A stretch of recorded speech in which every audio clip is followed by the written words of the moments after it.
Hi there, and welcome to another amazing interview. And I've got such a fabulous guest today, Jess, who has got a fantastic Instagram, really good sense of humour. And I had her on about a year ago, but if you missed it, we're going to do a little recap about Jess's history, and then we'll get into some other questions. So, hey, Jess, how are you? Hi, good. How are you? Thanks for having me back. Oh, well, you were such a good guest, and so many people loved you in the comments. Just for those that don't know your history, could you just give us a little reason why you're sort of eating carnivore? Yes. So I initially started carnivore to lose weight, and then I stuck with it because of all of the other benefits. But I found it through my husband who watched the Joe Rogan Sean Baker podcast, the the infamous Joe Rogan Sean Baker one, the first one. And he said, "Hey, I think you should watch this and listen to what he's saying. It kind of sounds like it could help you. And if you want to do it, I'll do it with you." So me and my husband both started or tried carnivore for World Carnivore Month, January 2020. And we both loved it and I stuck with it. My husband isn't as strict as me, but I absolutely fell in love. And some of the issues that I was struggling with that it helped with was chronic constipation. I had chronic constipation for about 20 years of my life. I had really bad acne since sixth grade until the carnivore diet. It started healing. So for again about 20 years of my life. And I always struggled with my weight. I would lose weight, gain weight, lose weight, gain weight.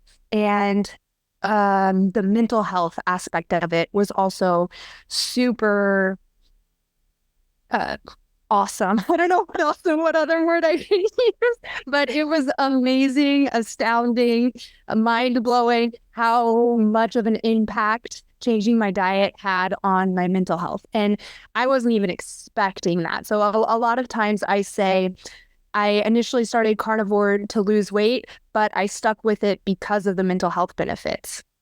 Yeah, and that's a brilliant summary, actually, and very similar to me. I'm 5 years carnivore, and I did a 30-day challenge.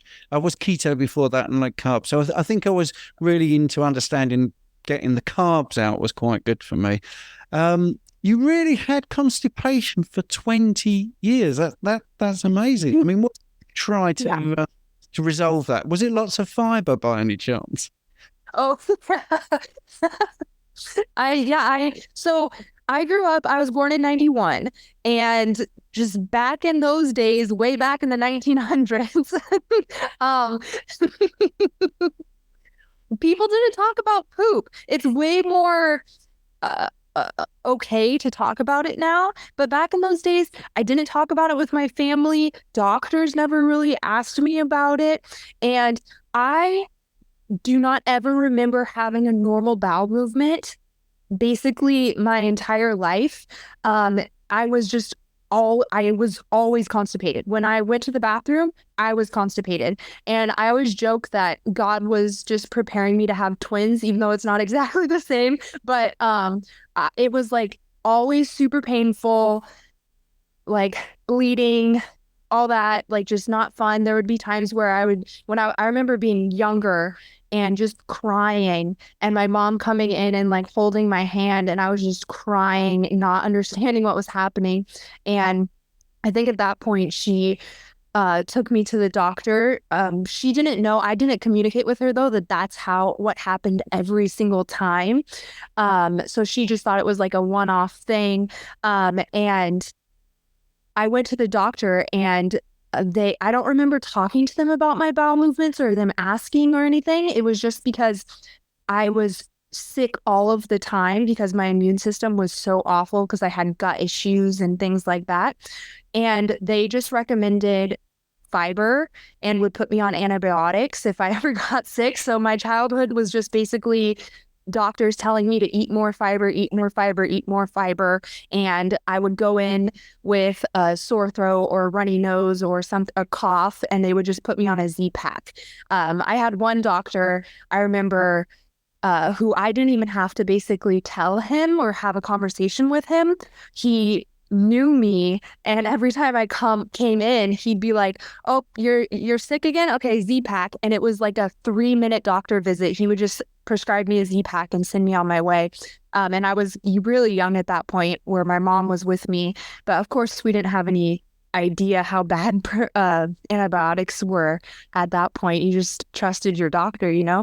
But yeah, fiber never helped and never resolved the situation. And it was really bad too, to the point where I know the expression, like, I tried everything. Like, you literally can try everything, but I felt like I tried everything to resolve my constipation issues, even the like enemas or whatever you call it, like that didn't help. Like, even like the strong things that usually give people like instant diarrhea never had an impact on me. Literally only carnivore ever helped that issue. So like removing fiber completely was the only thing that ever helped my constipation. Yes. I mean, you're right about talking about issues. I mean, I've never said this publicly, but my constipation got so bad, this is before carnivore, obviously, that I had to put something up there at the reverse end, which is one of the most uncomfortable experiences of my life. And I was eating tons of roughage and fiber, and I was having bran flakes and everything. And it was just, even if I went out and at a muffin, it would be a bran muffin, and it never helped. And as soon as I removed fiber, my lower left quadrant pain completely went. I had a colonoscopy and all that sort of stuff. So yeah, you're right. We can talk about it. And I can't believe how many people still fall for the fiber myth when there's all these real people like you and me who have had these real issues and resolved it with no fiber. So, and antibiotics, that's another thing. I have not had a visit to the doctor in over 10 years. So that was even my low carb journey started to get me healthy. Yeah. What was the last time? I haven't been sick in basically so I've been carnivore a little over 4 years, but I haven't been sick in like 5 years. Probably longer than that now, actually, because I haven't been sick like since my husband and I have been married, and we're going on like 8 years, I think. So it's been longer than when I was carnivore, because I do essential oils, and I kind of attribute it to the essential oils, because I mean, I started eating gluten-free, and that helped a lot with my gut issues and health issues and stuff like that. I still would get constipated, but it was not as bad as when I was eating gluten and tons of fiber and stuff like that. But so going gluten-free helped a lot. And then I did start using essential oils, and there's this one called On Guard that I think is really beneficial to me. I really like it. And then I kind of stopped getting sick. And then when I started carnivore, it was like my immune system went on like super turbo mode, and I like haven't gotten the sniffles. I never got the COVID.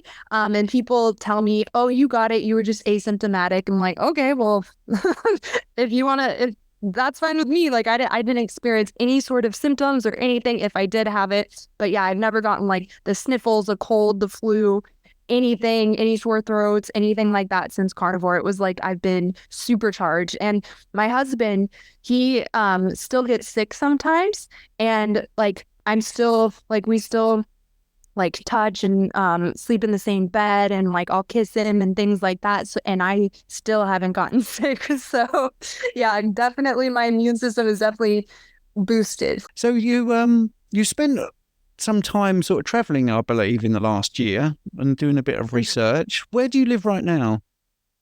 So I am back in Okinawa, Japan, but I went back to my hometown in Southern California for 6 months because my husband got deployed to Thailand, and I didn't want to stay in Okinawa by myself. So I went back home for 6 months while he was gone, and got to do a lot of fun things while I was in California, and I miss it now. I miss the United States again. What did you miss? So while I was in the US, I got to meet with a bunch of different like local farmers and ranchers and do some interviews. I have the interviews up on my YouTube channel if people want to go watch it. It's just my name, Jessalyn Randle. But it was really fun. I got to kind of travel around the US, not towards the East Coast. I stayed more towards the West Coast in the middle, but I got to travel around and meet people and see how build a relationship with some farmers and ranchers and try really delicious meat and learn more about regenerative agriculture and how farmers actually love and treat their animals and respect their animals and kind of just break some of the myths, bust some of the myths about it. But yeah, so I just the main things I miss about the US is the convenience of everything. You don't realize how spoiled you are in the US until you leave the US.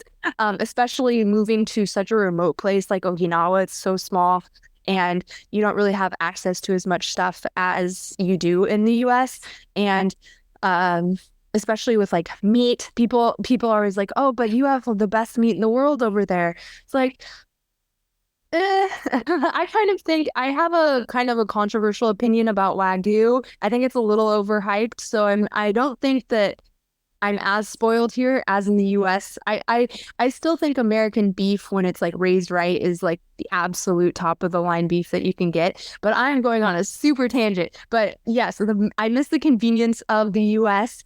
I miss just the aspect of like freedom. Like it just feels different. The culture is different. The people are different.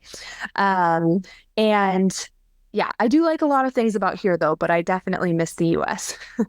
Well, that's okay. I mean, I think you always think the grass is going to be greener, don't you?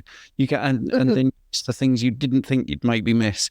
In saying that, I live in the UK. I would not miss the rain. I know that for a fact. So you're in a blue zone, by the way, for the people that have got their ears glued to the audio. So if you're in a blue zone, you don't eat any meat, do you? Really? Because that's that's what they tell you. I'm more interested in the farming. You said you learnt quite a bit. What have you got a main takeaway about the regenerative farming system there that you found particularly interesting? I think that it's really cool how you can have so many different things happening at one time because I think a lot of people's perception of ranching and farming is kind of like the mono agriculture where it's like you do one thing and one thing only. But with regenerative agriculture, these places are teeming with life. There's this one place that I went to called Reprovisions, or it's Double P Ranch, but they provide meat for Reprovisions. And their ranch, what they had cattle and I think they had sheep. They definitely had goat. They had pigs. I don't know if they had other animals. I forget, but I saw goat and pigs and cattle. And then there was tons of different like agriculture around and bushes and trees and things for the cows to eat, so many different types of things. And then we were walking through and he was talking to me and we saw like a turtle, which I think is funny because a lot of times people say, there's not turtles in fields. There absolutely is. We saw a little box turtle. I think it was, no, I don't want to say what kind of turtle it was, but it was like a little turtle. It was so cute. And then we would hear like mice like scurrying around in the fields. And I think it's lovely that they embrace the nature. They don't try to kill it. They embrace it and work with it and work with the environment. And so it can be the best that it can be instead of trying to kill it. And it was really interesting to see the juxtaposition between his place and the place right next to his. They do kind of the standard raising of cattle, and the grass was super short. You could see like the wind damage on the grass, and he didn't have any cattle on his property because he didn't have enough grass there to feed them, so he had to like send them to get processed early. Whereas the Eric, the guy that I was with at the Double P Ranch, he still had his cattle grazing, and his grass was like as tall as me. And it was just really, really interesting to see that difference between like standard and regenerative agriculture. Yeah, I think you summed it up there. They're not trying to kill it, and that's the thing. I grew veg in my 40s before I did the proper way of eating, and my little patch of veg was like Fort Knox. I was killing everything, mice and fat. I was, bees, everything, just trying to stop them eating all the veg. So I think people do need to get into this type of thing. When I first hooked up with Sean Baker and I was at Meet RX coaching there, I remember thinking, oh, Sean talks about this farming too much. It's too political, but it is really, really important for the planet and, the food supply. Wagyu, by the way, why do you think that's overrated then? So every time I have it, I'm not saying it's not delicious, but it is a lot more expensive. It's even expensive here. It's a lot more expensive. And I just don't think the taste is that much better for what you're paying. And interestingly enough, even though it kind of has more fat in it, it doesn't keep me full. After I eat Wagyu, I'm hungry a couple hours later versus just like a standard ribeye that I could get at the U.S. commissary that keeps me full for hours. I could eat one and like not be hungry again till dinner. But Wagyu is interesting. I'm like hungry again. So it's just for some reason, it's just not as satisfying to me. I don't think the taste is so much better that I'm going to pay that extra amount to get it. So yeah, I personally think it's overhyped. If someone ever gave me like free Wagyu, I'm not going to turn it away, but I'm not going to like go seek it out or say like, I only eat Wagyu. Yeah, and I think Wagyu translates as Japanese cow as well. It's not particularly fancy. And I agree with you. If I have a fatty piece of lamb, it does fill me up more than Wagyu does, definitely. And it costs about a quarter of the price. So, it's a win-win. I do find it very interesting that you got into the farming and that sort of aspect and the environmental side of things. I mean, were you plant-based at any point in your life? No, thankfully, I never fell for that scam because the biggest pull I thought for the going plant-based was the moral part of it. And I never had any moral qualms with eating meat. My whole entire life, I always just was like, this is what humans do. We eat meat. And I always thought it was weird that vegans had an issue with eating meat. And I never, like I watched The Lion King, I learned about the circle of life, and I never questioned it again.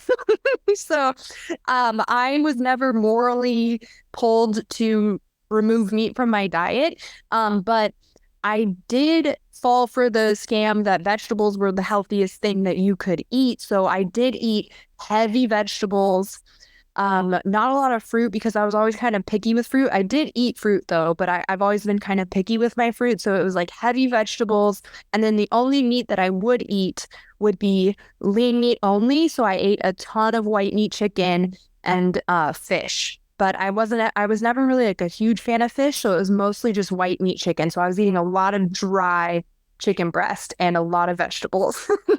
But you see, you're a very good example of a good experiment because people could say, well, you didn't eat enough veg.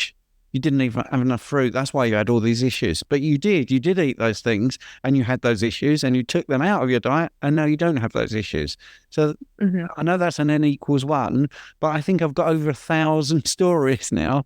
So that's data, isn't it? That is data. I mean, there's two of us here and we both had the same thing, constipation, fiber stuffed down our throats because that's the remedy. It didn't work. Stop the fiber. That was better. I used to have fruit and veg and I didn't have red meat. I didn't have saturated fat and I was a state. I really was a state. And I was a personal trainer, quite an advanced one as well, training people in the Olympics. And, 40, it was just, I was just getting fatter and sick, pre-diabetic. So the reason I'm saying that is because we spoke just before we came on about comments from you get the odd comment that people just don't believe all this stuff. And I was really pleased because for the first time ever, I was called a shill for the meat industry. And uh, and you just think people just don't want to believe this stuff. And obviously, you've got a huge following on Instagram, and I know you're very good with the humour about the comments. But what do you think of people that comment like that? What do you think? I appreciate it because every comment is a comment and it goes towards boosting myself in the algorithm. So I appreciate the trolls just as much as the supporters because they're secret supporters, whether they know it or not. Sometimes comments will bug me, but most of the time I'm pretty good at just thinking logically and just knowing that they don't know what they're talking about. So if the comment isn't true, why would it bug me? I know it's not true, so I move on, or I usually respond with something that I think is funny. And the good thing about trolls too, or people who are really adamant about red meat being bad and vegetables being good, is that they have to be right. So I could comment anything and they're going to respond. So sometimes I'll pick out certain comments. You kind of learn the psychology of these people and you know who to look for, and I'll respond and then they'll respond and I'll say something else, like just nothing to really do. I'm not arguing with them or like doing the studies back and forth thing. I'm literally making the dumbest comments, but they will always respond. So then I end up getting like 10 extra comments on my content. So usually that's how I deal with them, is I kind of manipulate them and use them to boost my content more. Yeah, and I think that's one of the things I've got cute to as well. And I've said thank you very much for increasing my engagement. And then you say something that you know is going to get a response. So, yeah. Anyway, that I've just gone off the subject there, really.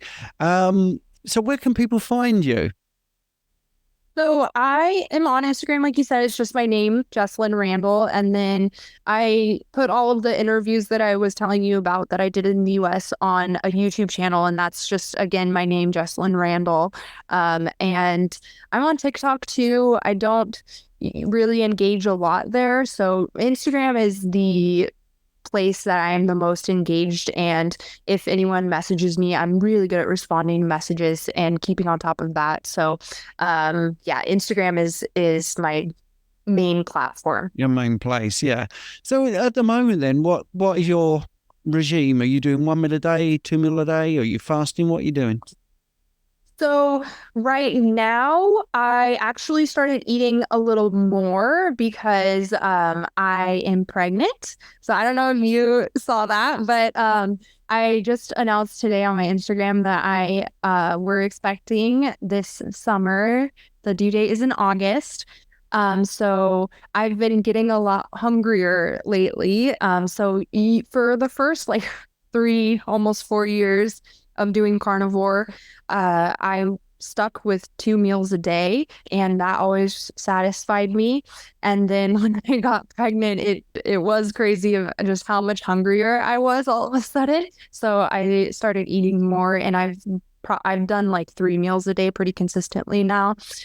So yeah, that's what I'm doing basically, is about 3 meals a day with snacks. I found that snacking, or just like grazing, I guess, has helped me a lot. I haven't gotten sick or anything, no morning sickness or anything like that. I felt great. So I found that just like kind of constantly keeping food in my stomach has helped a lot. What do you graze with? What are you snacking on? Oh, just normal carnivore things like meat, jerky. Well, I love making homemade jerky, like extra bacon. Hard-boiled eggs are always a good snack.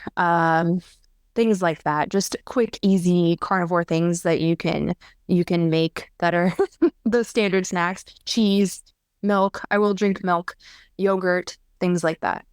Yeah, do you have raw milk or do you have pasteurized? When I was in California, when I had access to the raw milk and the like really good quality dairy and stuff. Like good culture cottage cheese too. Ooh, that is so good. The double cream.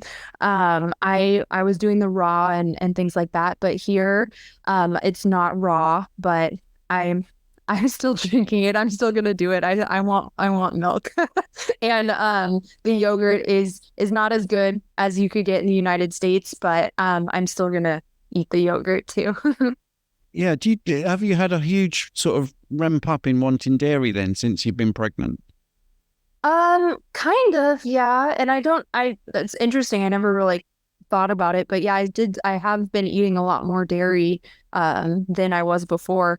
Not not a lot of cheese. I will add cheese to like meals, but I've never been a huge cheese person, so I'm not like snacking heavily on cheese. It's mostly like yogurt and milk and things like that. Cool. That's great. That is fabulous. Absolutely fabulous. And I didn't know that news. I hadn't spotted that. I deliberately kept Oh, away. So it was a real conversation. So that was nice that that organically came out. So congratulations, Jess. thank you. That's fabulous. And of course, you'll be able to annoy everyone in the future with bringing up your baby as a carnivore. Uh, I'll certainly trigger a few people. Anyway, I really want to thank you for your time. I'm really glad you came back, and just thanks for coming on. Yeah, thank you for having me again. This is so fun.